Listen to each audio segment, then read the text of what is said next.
Muy bien. Nos acompaña el ex capitán, oficial de inteligencia de la línea política del Servicio de Inteligencia cubano, Enrique García, que muchas veces nos ha ayudado a entender este complicadísimo mundo. Enrique, ¿cómo andas? Un gusto, como siempre, estar contigo y con toda tu teleaudiencia, Juan Manuel. A ver, tengo el nombre correcto, Tomás Emilio Hernández Cruz.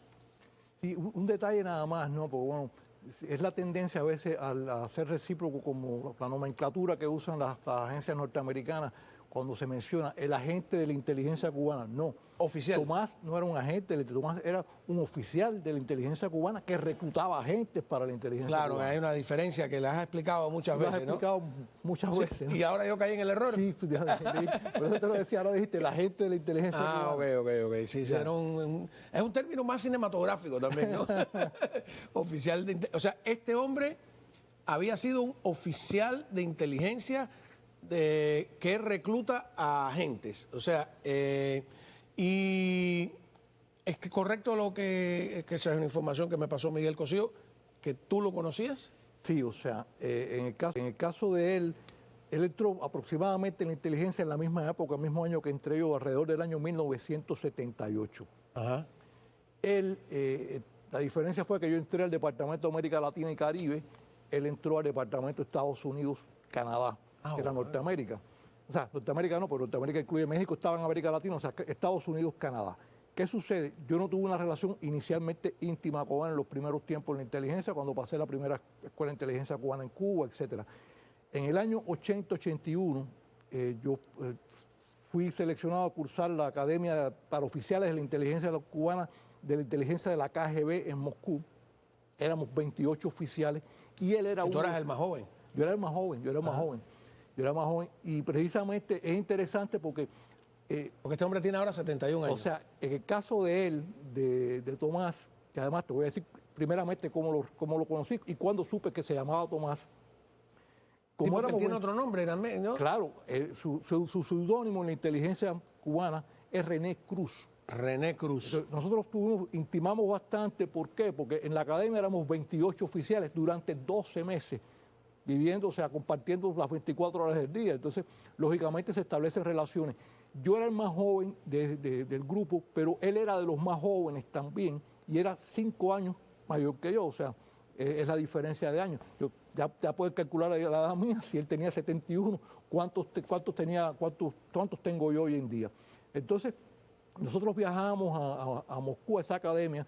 El pasaporte oficial nuestro, con el que viajamos a la academia esa y a la segunda que viajé después en el 85, no tenía mi nombre verdadero, ni el de él tampoco. O sea, yo viajé como Walter Díaz. Él viajó como René Cruz. Porque el nombre malo, como decíamos nosotros, el seudónimo mío era Walter Díaz en la inteligencia, su seudónimo en la inteligencia era René Cruz. En la inteligencia, incluso en el trato entre los oficiales, nosotros siempre nos identificamos, nos hablamos a veces había gente que trataba gente por años y tú no sabías su nombre verdadero, porque para todo el mundo yo era Walter, yo era el único Walter en la inteligencia además. Y bueno, había más René, pero bueno. La W no lo usaba mucho. Entonces es interesante, como se desarrolló una relación personal entre él y yo, pues bueno, llegó un momento en que yo conocí que se llamaba Tomás. O sea, conocí incluso después, compartimos socialmente a nuestro regreso a Cuba, en varias ocasiones, conocí a su esposa, si no me equivoco, tenía una niña pequeña, no recuerdo en aquella época que tuviera más hijos. Después, bueno, yo empecé a viajar y a diferentes países y después fui a otra academia y perdimos esa relación que tuvimos, pero nos conocimos muy bien. Él, además, como cosa muy llamativa, dentro del Departamento Estados Unidos, no era cualquier oficial, porque ahora explico cómo es que llega él a la inteligencia. Él llega a la inteligencia porque él era director de una SBET, una escuela secundaria básica en el campo. En esa SBET donde era director él, y esta historia me la sé por él, o sea, él fue que me la contó. El hijo mayor, uno de los hijos del segundo jefe de la inteligencia y jefe del Departamento de Estados Unidos, Canadá, el general Humberto Prendes, Oberto, Oberto, sí, porque no El general Oberto. porque está el otro Prende, que Orlando era Prendes, perdón, Orlando Prendes. Oberto era el seudónimo. Tenía un hijo ahí en esa escuela y conoció a René, o sea, a Tomás, cuando era director de esa escuela, donde estaba el hijo. Parece que hicieron amistad ahí y en determinado momento, alrededor del año 78, Oberto le propone que se quería ser procesado para el Ministerio del Interior, supongo que le habrá dicho, y lo propuso para la inteligencia y entró a la inteligencia. O sea, él entra al Departamento de Estados Unidos de la mano. ¿Por qué? ¿Porque hablaba inglés? No, porque se hicieron amigos. O sea, en la inteligencia cubana había una característica. Tú no entrabas porque pedías entrar a la inteligencia, tú eras seleccionado. O sea, así alguien te proponía. Aquí hay servicios de inteligencia, incluso de la policía, donde tú no puedes aspirar al departamento para evitar que lo penetren, sino que tú es la misma mecanismo. Típicamente, incluso en mis tiempos, buena parte de los oficiales nuevos que ingresábamos propuestos por otros oficiales del servicio. O sea, eso es interesante. Yo propuse a gente que conocía también para entrar a la inteligencia. Entonces, eso era típico. En este caso, quien lo propone a él, porque se hizo amigo de él, lo conoció, vio cualidades políticas, vio un tipo inteligente, René se expresaba, no sé, yo no hablo con él hace muchos años, pero se expresaba muy bien. No conozco su dominio del inglés, sé que estaba estudiando inglés también en Cuba, o sea, debe haber perfeccionado, mejorado mucho su inglés, porque si no lo tenía desde antes, porque él fue a trabajar a ese departamento. Y al ir a trabajar a ese departamento, de la mano o sea, Roberto no solo era jefe de ese departamento, era segundo jefe de la inteligencia. De la mano de él, le debe haber dado una posición bien particular, porque eso le daba un acceso al gran jefe, como diríamos nosotros, y en todas partes es así, muy especial. Qué interesante, ¿no? Ahora, los que no te conocen y no saben el trabajo que tú has hecho a lo largo de... A ver, que yo te conozco, el año 92, estamos hablando de más de 30 años con Yo los llevo servicios. aquí 36 años y tú y yo nos conocimos en el año 91. 92, ok. Sí. O sea, son más de casi 4 décadas trabajando con los servicios secretos de Estados Unidos. Y entonces ahí viene el tema, porque habrá quien diga, bueno, sí, él también es un oficial, porque a este lo detienen. ¿Y por qué Enrique está hablando en la televisión tranquilo? Bueno, precisamente porque la diferencia es que Enrique, antes de entrar a los Estados Unidos, ya entra en contacto con los servicios secretos norteamericanos, revela su identidad, dice exactamente quién es, cuenta su historia y empieza a trabajar y a pasar información, ¿no? Lo que se ha dicho, y tú me dirás, Enrique, es que este señor no dice nunca esta historia tan tremenda. O sea, no estamos hablando de un oficial de quinta categoría, no estamos hablando de un agente, estamos hablando de alguien entrenado en escuelas de la KGB y precisamente en el área, yo recuerdo que tú alguna vez nos dijiste hasta el número del departamento o el área del departamento que K1, se encarga... K1 en aquella época. Para los Estados Unidos nada más. Y viene a los Estados Unidos. ¿Qué tú crees? ¿Qué te dice tu instinto? ¿Que él ya está retirado y como un oportunista vino a gozar de las mieles del imperialismo, o que podría estar todavía en una misión? No, esto es interesante y hago una salvedad sobre el tema. En mi caso, cuando yo vine, o sea, cuando yo llego a este país, el 8 de enero de... Tú estabas en Ecuador. Exactamente, yo estaba en Ecuador.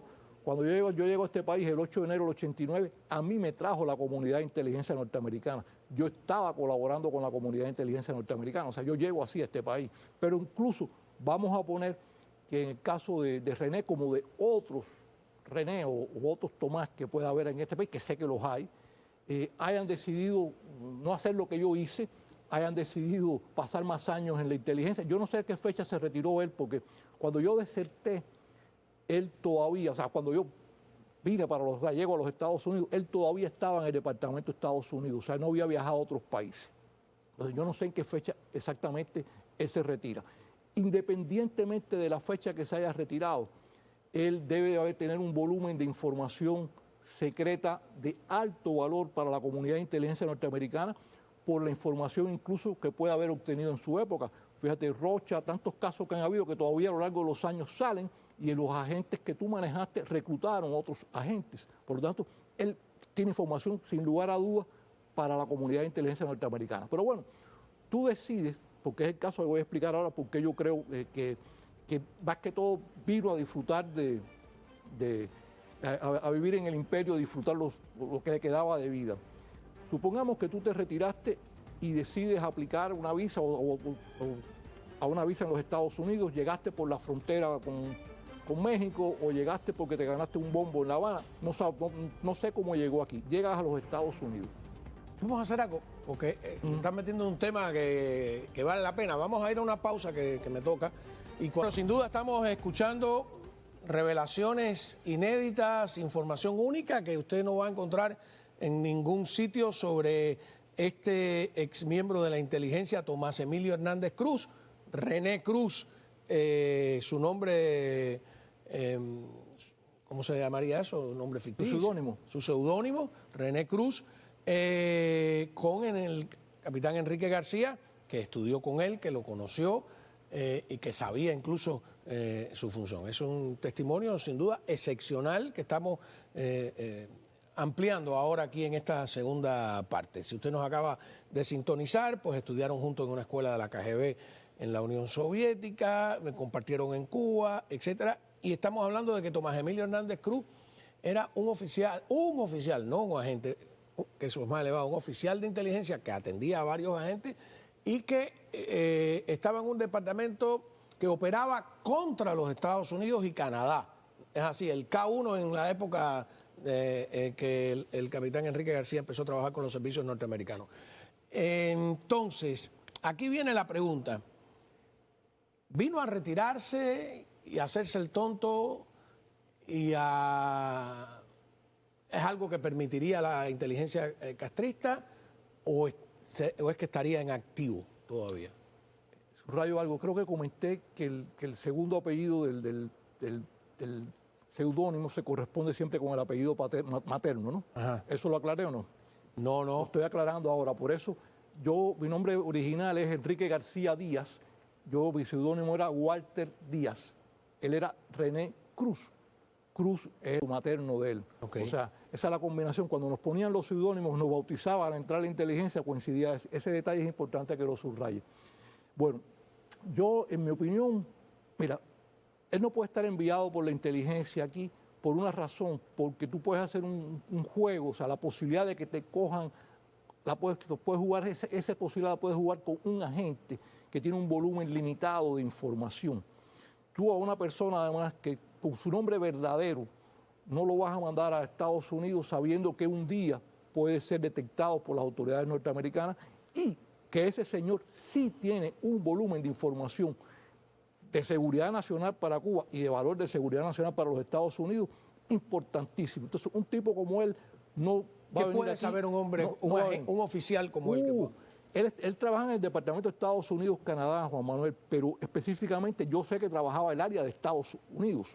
Él tiene que haber manejado agentes dentro del gobierno de los Estados Unidos, los que tenía Cuba, como Ana Belén Montes, como Marta Rita Velázquez, como el matrimonio Myers o como Rocha. O sea, tiene que haber tenido información o agentes en la prensa norteamericana, en círculos políticos. O sea, él tiene que haber, por sus manos pueden haber pasado. Mira, en los años que yo estuve en la inteligencia, por mis manos pasaron decenas, si no cientos de expedientes. ¿Okay? O sea, por sus manos tienen que haber pasado muchísimos expedientes de agentes reclutados que trabajaban de manera secreta para el régimen cubano desde aquella época y hasta que trabajó ahí. Y él trabajaba, porque muchos de estos oficiales trabajan aquí, antes en la embajada ante la ONU, ahora en la embajada y hace tiempo también en Washington. ¿Qué sería él? ¿El que trabaja desde Cuba recibiendo toda la información y analizándola? Sí, en la inteligencia cubana, el centro principal, o sea, La Habana, es quien dirige a los oficiales de campo aquí. O sea, el que estaba en Washington o en Nueva York, en el centro de Naciones Unidas, que es el más grande. Aquel que tú ayudaste, que era un oficial de inteligencia, a descubrir, Manuel Collazo Usayán, era dirigido a su vez por un oficial en La Habana. Exactamente. En Cuba, el oficial que está sentado en el escritorio, que yo eso lo hice también muchos años en Cuba, es quien lleva los expedientes de cada caso, es quien prepara las agendas para cada entrevista con los agentes, es quien le dice al oficial que está en el oficial campo, de campo, qué es lo que tiene que hablar, qué es lo que tiene que... O sea, eso facilita que el trabajo se pueda hacer mejor. Hay otros servicios de inteligencia en el mundo que no trabajan así. La inteligencia cubana trabaja así y, por cierto, y la KGB, o sea, la inteligencia de la KGB soviética trabajaba así también. O sea, que él sería un oficial no de campo, sino que está en lo que llaman centro. Sí, pero eso es rotativo. A lo mejor si salió a otro el que país. está en el centro principal va en un momento determinado a trabajar al campo, como me pasó a mí, como le debe haber pasado a él. Y el que está en el país, cuando regrese a Cuba, va a hacer ese trabajo en Cuba. O sea, rotan. Se rotan. O sea, que tiene que tener un volumen, como tú dices, de información, de nombres y apellidos.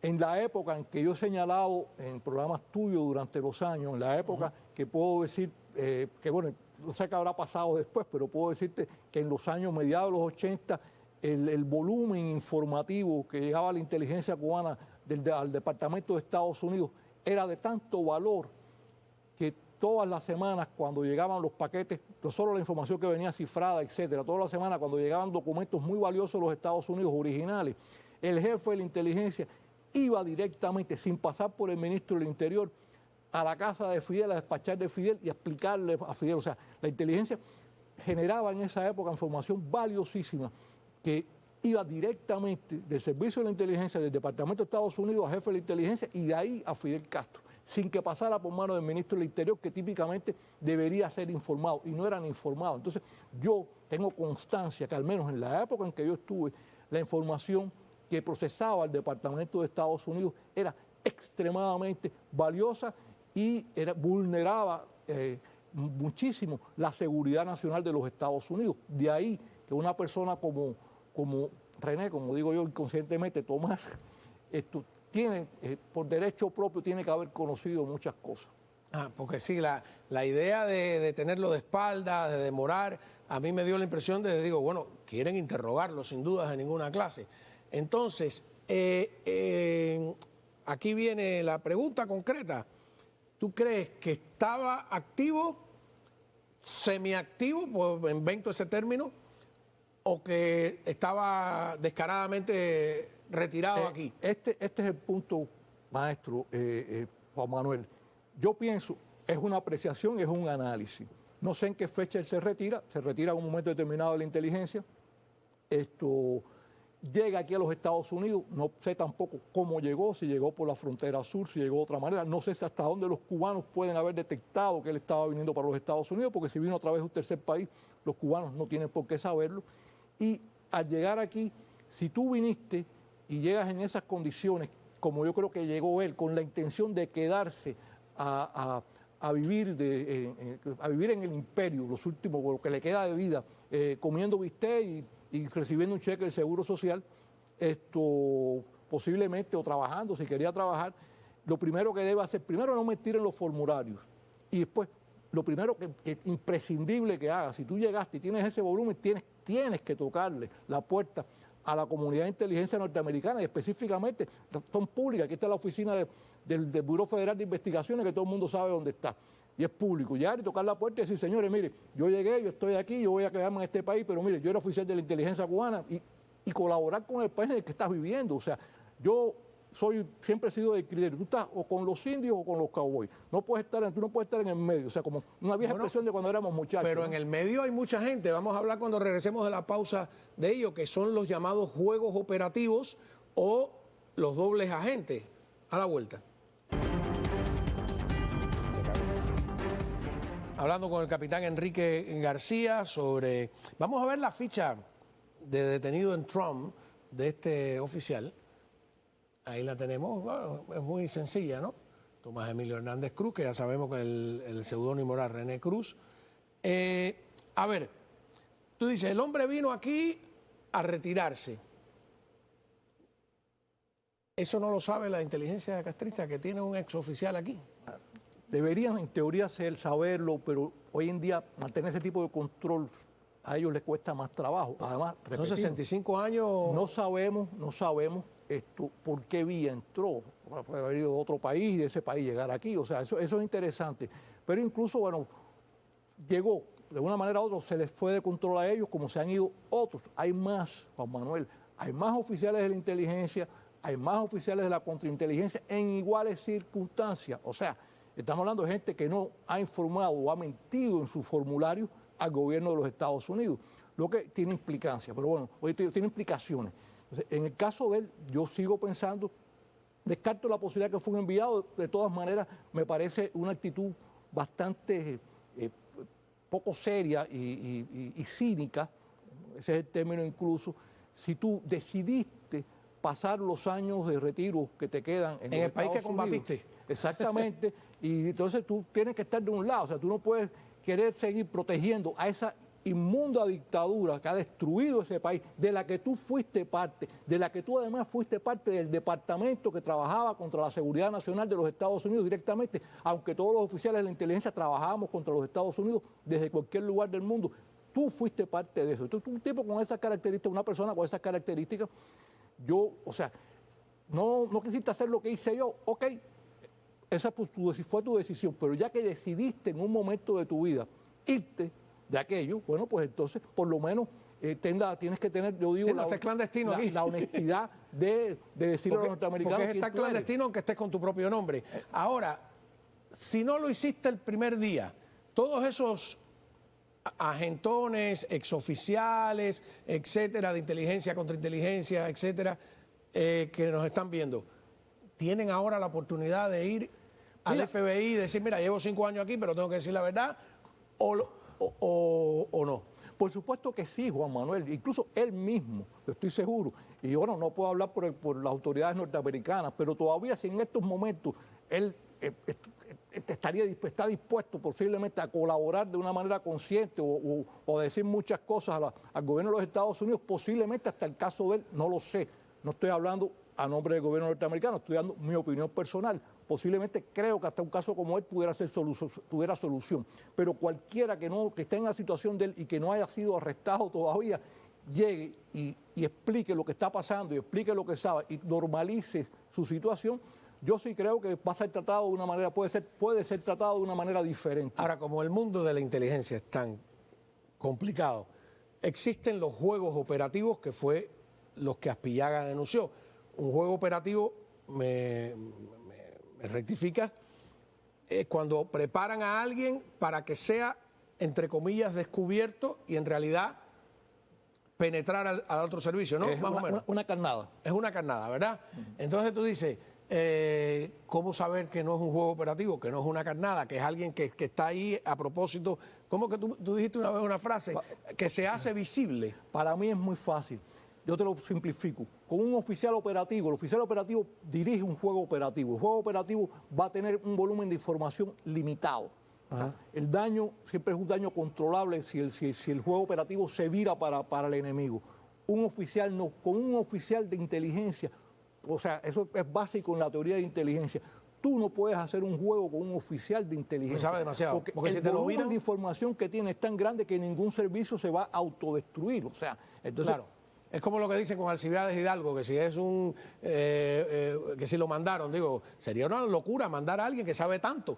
Imposible. Imposible. Alcibiades, además, es un tipo, posiblemente, yo lo he repetido siempre, el querido amigo Alcibiades, además, es un tipo con, posiblemente, en el aparato político cubano no ha llegado nadie del rango y del nivel y del conocimiento que tenía Alcibiades, en este caso Alcibiades. Alcibiades, claro. Entonces, ahí esa es la clave. Alguien con ese volumen de información no lo van a enviar, pero de todas maneras, y me sigue pareciendo raro, digo, la inteligencia, si se entera que está aquí, no puede, aunque sea retirado, pedirte que te actives, pedirte favores, pedirte información. Pero es una cosa muy peligrosa. Yo sí creo pero es un peligro un tipo así, o sea, que no se reportó. Porque ellos le tendrían siempre, en mi opinión, mi análisis como oficial de inteligencia, le tendría temor de que un tipo como él puede ser detectado por los servicios norteamericanos. El primer ejemplo, Juan Manuel, yo estoy aquí,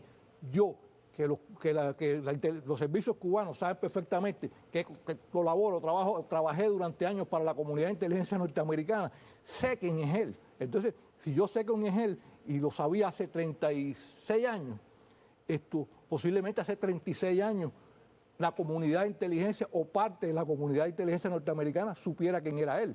Claro. Ajá. Así que, ¿qué más te gustaría agregar? No, eso, o sea, que no necesariamente, tú aquí podrías preguntarme, bueno, ¿y por qué tú dices que podría saberlo la comunidad de inteligencia y por qué lo dejaron entrar a este país? Bueno, porque este es un país donde entran y bajan volumen de volúmenes tan grandes de personas, no todas las Y los peligros de un éxodo masivo como el que hemos tenido. y no todas las informaciones que tienen determinadas agencias se le pasa a todas las agencias también. O sea, hay compartimentación entre las agencias según las características de la información que sea. Si él, tú dices, bueno, él puede que no tenga información actualizada, pero si él ahora de repente lo interrogan y dice, le van a preguntar, ¿quiénes eran los agentes que tú atendías en el año 83? Y señala a fulano y a mengano, ¿ese fulano y mengano pueden ser detenidos? Bueno, depende de todos los elementos que pueda aportar él. Él puede tener pruebas contundentes contra esos agentes. Él puede además tener información de las comunicaciones de esos agentes. Puede tener pruebas del daño que le hicieron esos agentes a la comunidad, o sea, a la seguridad nacional de los Estados Unidos. O sea, y, ojo, repito, y esos agentes que él tuvo, que puede haber sido como la fecha que tú señalas, en los 90, en los 80 o en los 90, pero esos agentes, además, pueden haber, que es lo que dijimos con el caso Roche y con otros casos, deben haber ayudado a reclutar otros agentes. Pero además de eso también el sistema de operar. ¿Cómo operan? ¿Cómo pasa la información? Es muy importante para la... ¿Qué quiere saber la inteligencia castrista? Esa es una información clave para los servicios norteamericanos. ¿Qué quiere saber tu enemigo? ¿Y cómo obtiene esa información? Y además exponer con más detalle a la comunidad de inteligencia de los Estados Unidos el nivel de penetración y de acceso que ha tenido el Servicio de Inteligencia cubano a los lugares más importantes de la comunidad de inteligencia, como vimos en el caso de Rocha, que estuvo hasta en el Consejo de Seguridad Nacional, y en la política de los Estados Unidos hacia Cuba y hacia el mundo. Entonces, todo eso lo hace, desde mi punto de vista, una persona con información de mucho valor todavía. O sea, eso que digan de que bueno, que ya se... No, sigue teniendo valor. Ahora, y una cosa que tú has dicho siempre, y que se sale del marco puramente de los servicios de inteligencia, es muchas veces no se ha combatido la penetración cubana porque no ha habido voluntad política. Entonces mi pregunta ¿es este arresto una muestra de voluntad política de lo que viene? ¿Sería interesante de ser así o es un caso? Han pasado las dos cosas. A veces no ha habido voluntad política, a veces han habido rochas en lugares de toma de decisiones. Pero bueno, desde ese punto de vista, si tú me preguntas a mí, yo sí creo que en estos momentos, Diego, yo estoy convencido que existe una voluntad política y yo creo que la voluntad política de esta administración para mí está. Sí, claro, y además el mostrarlo, el hacerlo público, aunque tienen el rostro de espalda, etcétera, ¿es un mensaje o no es un mensaje? Yo creo que es un mensaje bien interesante y a pesar de que esté de espalda, es un mensaje bien directo. Así que bueno, yo creo que debe haber personas que al irse a la cama hoy deben estar pensando qué van a hacer mañana. Ajá, bueno, pues piénsalo bien. Muchísimas gracias, capitán.